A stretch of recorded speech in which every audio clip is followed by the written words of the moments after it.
स्वयं को ऊपर सोचना कि क्या ऐसा हम कर सकते हैं। जब एक जर्सी और एचएफ गाय 40 लीटर दूध दे सकती है तो हमारी भारतीय नस्ल की गाय गिर साहिवाल क्यों नहीं दे सकती।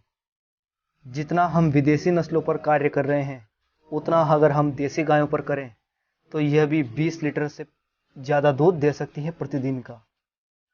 आज हम 50 से 60 रुपए लीटर का मिलावटी दूध पी लेते हैं, परंतु किसी भी किसान से 40 रुपए लीटर दूध, अमृत समान दूध नहीं खरीदते।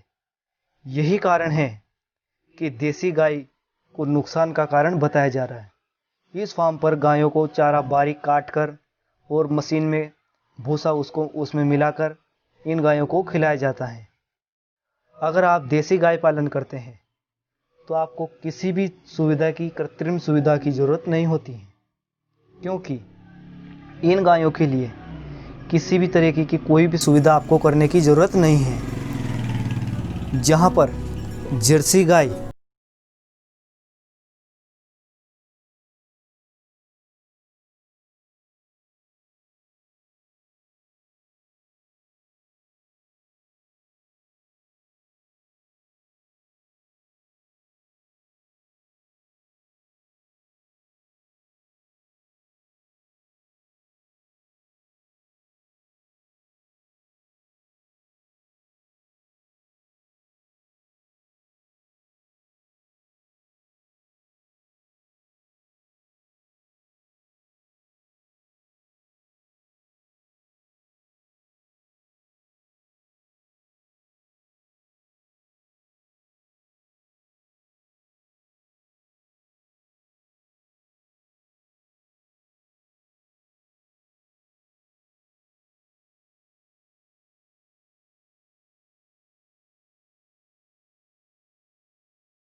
करते हैं तो हर गांव में, शहर में